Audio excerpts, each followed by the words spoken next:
तो परमात्मा ने कहा था कि चौथा युग जब कलयुग आवेगा तब हम अपना एक दास भेजेंगे।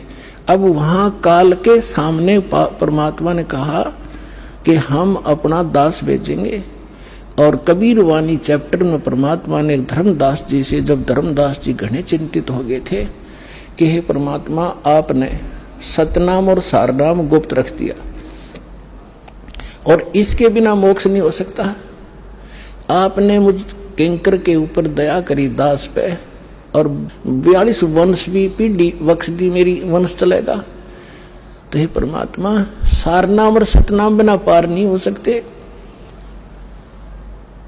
तो मेरे बच्चे कैसे पार होंगे? ऐसे कलेजा पकड़ के बैठ गया।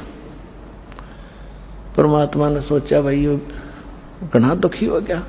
तो परमेश्वर ने कहा कि सुन ले, काल ने क्या कहा था, 12 पंथ करूं मैं साजा, नाम तुम्हारा ले करूं आवाजा।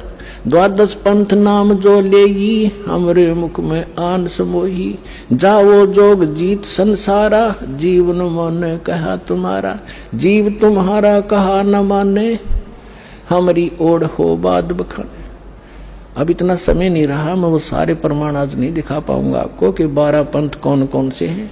तो 12 पंथ, 12वां पंथ गरीबदास पंथ बताया है, लिखा कवि सागर में।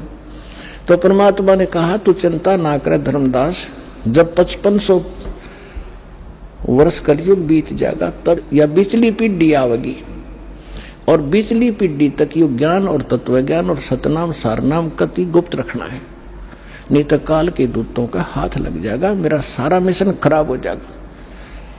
तो परमात्मा ने देखा कि यो बिल्कुल चिंतित हो गया घना।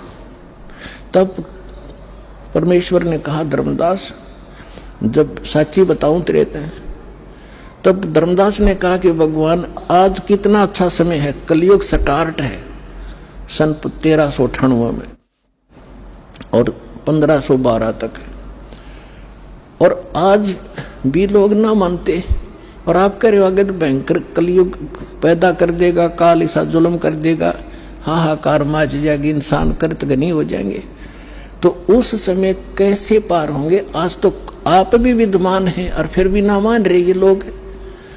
तो परमात्मा ने कहा जब 5500 वर्ष कलयुग बीतेगा और बर्मा वंश चल चुका होगा इस काल का, यानी गरीबदास पंथ तक, तो उस बार में पंथ में मैं आऊंगा स्वयं और फिर सभी पंथों को खत्म करके एक पंथ बनाऊंगा और सारी सृष्टि मेरा ही नाम लेगी।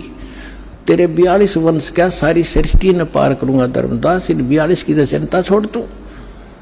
तब उसका दिल डटा था और काल के सामने परमात्मा ने थोड़ा सा भेद रखा कि मैं अपना अंश भेजूंगा।